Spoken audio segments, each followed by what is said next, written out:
Hello everyone, welcome to this lesson. Today we're going to go ahead and learn about angular and linear speed.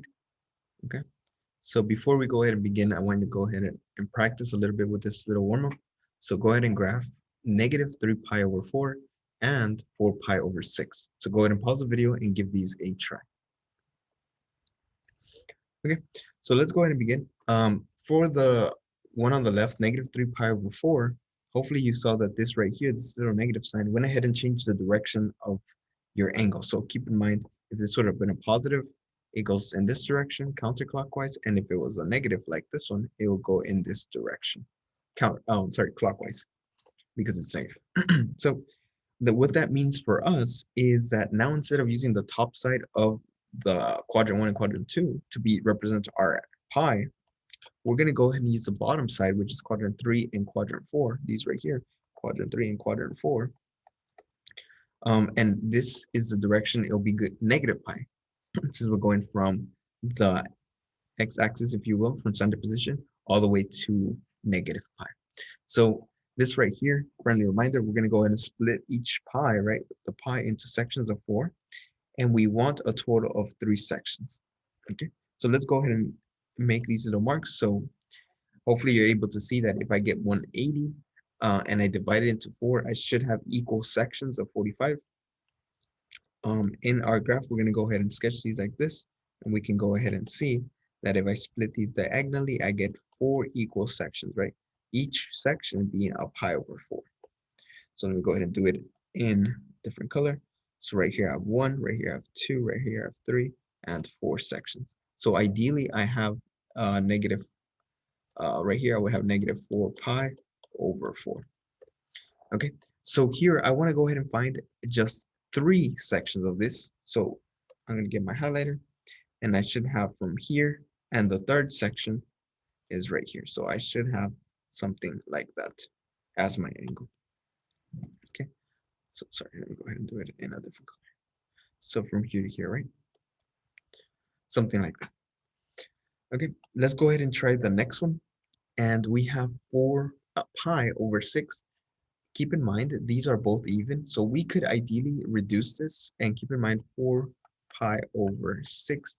If we reduce the numerator and the denominator by 2, I get 2 pi over 3. So ideally you can sketch this out like we did in the last example, or you can sketch this one. They're both going to land on the same spot. Okay, so let's go ahead and just keep it like we've been learning, but I just wanted to point that out there. But in the purpose of not getting anyone lost, I'm going to leave it as how we've been learning it. Okay. Okay, so from here we know that this is pi, and I'm going to split it into 6 equal sections. So that means every single quadrant will have 3 equal slices. Hopefully you're able to see it right here, right? Here's 1, here's 2, here's 3. And in the other quadrant, you'll have another 3 sections. So pretty much reflecting it over, right? So I have 4, 5, and 6. Out of the 6 sections, in which each one of them is a pi over 6, I want 4 slices. So I'm going to go ahead and see that from here all the way to my 4th section, which is right over here, a little bit over my halfway, over my 90. I have this 4 pi over 6. Okay, awesome. So let's go ahead and learn about today's lesson, in which we go ahead and talk about our angular and linear speed. So go ahead and pause the video right now and write down these formulas. Okay, so much like how you have learned in physics, if you go a certain distance over time, you will get your velocity, you will get your speed, right? So that's how we calculate speed. Since we're talking about a circle, we're talking about circular motion, the distance that we're talking about is that perimeter, if you will, that circumference, right? Which we call the arc length. So notice how I went ahead and said that r times theta, where theta must be in radians, divided over the given time, will be your velocity. I mean, your linear speed. Okay. The next thing that I want you to know is angular speed. Well, angular speed is talking about the angle sector that is moving over time. One cheat code that I want to go ahead and tell you, but it's not really a cheat code, is if you go ahead and notice that this theta over t is also, I guess, if you will, hidden in this formula. You can also find linear speed by multiplying it by the radius. So most of the time, I try to focus on obtaining the angular speed first and then multiplying by the radius to get my linear speed. So these two formulas are essentially the same. Okay. So pretty much putting it into perspective. So let me go ahead and draw a circle. Circle. What a pretty circle. And if I draw a circle and this is spinning from certain distances, right, over time, we can go ahead and find out that this right here is the linear speed. Okay. If we talk about like a CD, right, spinning, right, a CD spinning around this right here, we'll be talking about the angles, let's say from A to B. Um, and it keeps spinning. That's how we find the angular speed. Okay. So one of the things that I need you to know is that whenever you see this word revolutions per minute, you're gonna have to go ahead and convert it. And one revolution, right? One revolution, a complete circle, right, is the same as saying 360 degrees, or in this case, 2 pi. Now keep that in mind. I'm gonna go always use 2 pi because my entire formulas require me to stay on radians. So I strongly recommend that you do not use 360 degrees, you use 2 pi. Plus, also it's a lot simpler to multiply by 2 and have that attached pi with us. Okay, so let's go ahead and start on a practice problem. So I'll give you a couple seconds so you can go ahead and write down this question. And the question is asking you that they gave you a clock that has 20 centimeters in length. So from the top of the clock, oops, where's my marker? From the top of the clock, right, to the bottom of the clock, it is going to be 20 centimeters. Okay, so my diameter was 20 centimeters. The length of the minute hand is 8 centimeters. And we want to go ahead and find out what is the linear speed and angular speed when it reaches 1230. So from 12, right, because right here started at 12, and the time in this case ended at 1230. So over the span of 30 minutes, okay, so we want to go ahead and find out what's happening. Now, keep in mind, our formulas only work if we are working with our radius. So r in this case is 10 centimeters. Now, I know what you're thinking. What happens with the 8? Why are we not using that? Well, keep in mind the minute hand doesn't always touch the very end of the edge of the clock, right? Because most of the time they're inside a little case for our analog clock. So we're gonna go ahead and use the edge, which they told us is 20 completely. So halfway would be 10. Okay, and you can see it in the little picture, like it did not cover, right? Not that the picture's to scale, but you know what I mean. Okay, so let's go ahead and begin. The first thing we're going to go ahead and find is we're going to go ahead and find our angular speed. And we can go ahead and do that by looking at the angle that is created by the time 12 goes to 1230. So hopefully I can make a nice horizontal line right here. So we're looking for this angle right here from 12 to 1230. So the minute hand was right at the 12, and then it went all the way down to the 6. Now, I don't want you for this to confuse you, but ideally you're just trying to find out what is the angle of that vertical line, if you will. Keep in mind, in the real world, you can get that clock and turn it horizontal. So in class, that's what we went ahead and did. So we went and got these clock, and we went ahead and made it horizontally by changing it 90 degrees, right? So we went ahead and saw that this would have been year 12, right? Something like that. This would have been year 6. And we can go ahead and see that. What is this angle created? Well, a lot of students said, hey, that's 180 degrees. But keep in mind, we need to work with radians. So we're going to go ahead and say that is pi. Sorry, I'm just going to write 2 pi. Okay, so according to this, we need r times r theta to go ahead and do this.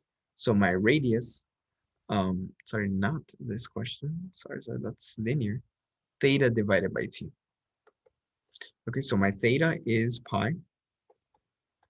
My time is 30 minutes. Let's not forget our units for pi, which are radians. So this right here is your angular speed. This right here is your W. Okay, the next thing is my linear speed, which is denoted as V. So that tells me my radius times my W. So my radius in this case is 10 centimeters times my pi rad over 30 minutes.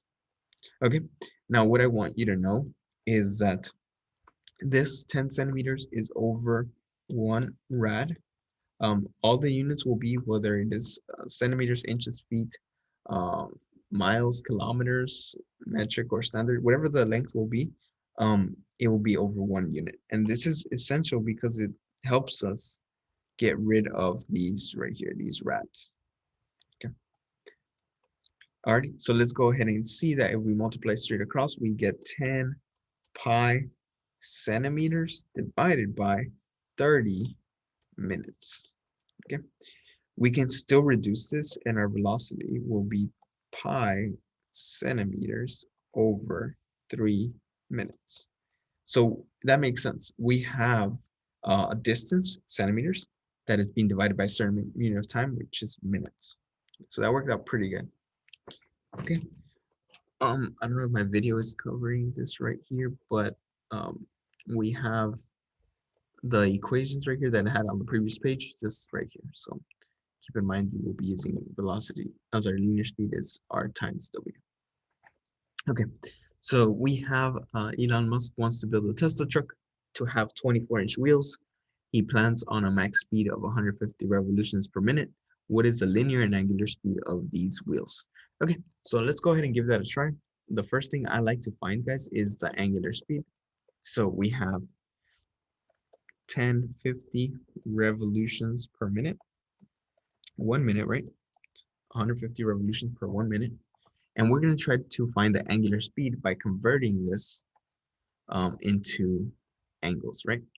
So in one revolution, right, in one entire revolution, I have one revolution. I have how many degrees in there? Or how many radians in there? I should have 2 pi radians, right? Okay, so from here we can go ahead and see that everything that doesn't need to be here, like these revs, go ahead and simplify. We have one on the numerator, one in the denominator, and we can go ahead and multiply. And this gave me 2100 pi radian over my 1 minute. And that makes sense. An angle, right? Because pi, because of radian, divided by a time, which is here. So this is my W. To find linear speed, all I have to do is W times my R. So we can go ahead and see that if the wheels has a total of 24 inches, right? The wheel's 24 inches, that must mean the radius is 12 inches. So we have 12 inches times my 2100 pi over 1 minute. Don't forget the units, rad and 1 rad. Okay, so from here we can go ahead and simplify a little bit more. We can see that rad and rad simplify. And we have a 12 times 2100. So off the top of my head, just kidding. We should have, what is it, 25, 200 pi inches divided by our 1 minute. So again, we got our distance over time as our linear speed. Awesome. So pretty much, as you can tell, I made these questions, and yeah, they're pretty repetitive. So let's go ahead and try number 3. Go ahead and pause it since you probably figured out my trick already by now. So go ahead and pause it and give these a try. Okay. So here we have a truck that has a radius on their wheel of 12 inches, right? Radius is 12, and it does 500 revolutions per minute. Okay, so let's go ahead and find the angular speed. So we're gonna go ahead and find out how the 500 revolutions over 1 minute get multiplied by, we have a revolution in the denominator, and you need to think about one revolution, one full circle is 2 pi. So this right here is where our 2 pi comes from.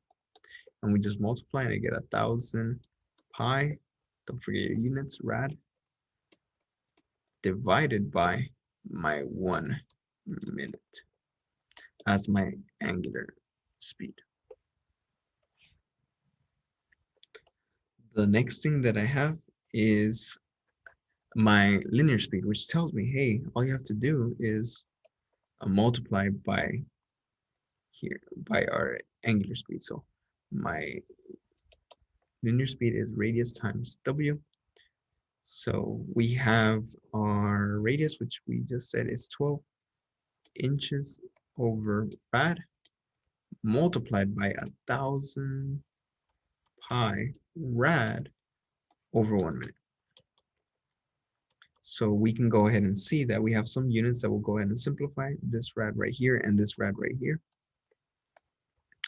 And we can go ahead and combine like terms. This will give me 12,000 pi inches divided by 1 minute.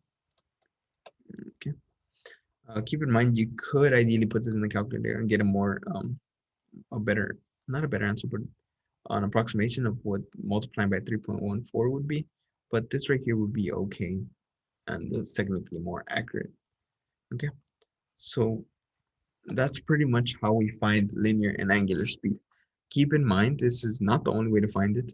Oftentimes you will have to use this equation more often because, and that's pretty much what I'm saying is, because they might give you the speed and they might give you the time and you have to solve for like radius or whatever the case may be. But ideally, it's still the same thing.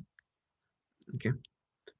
Other than that, I'll leave you with this practice problem for exit ticket, which I give you guys in class, but it is also still very, very good practice. Other than that, that's all that I have for you guys, and hopefully I'll see you on the next video. Awesome. Thank you. Bye-bye.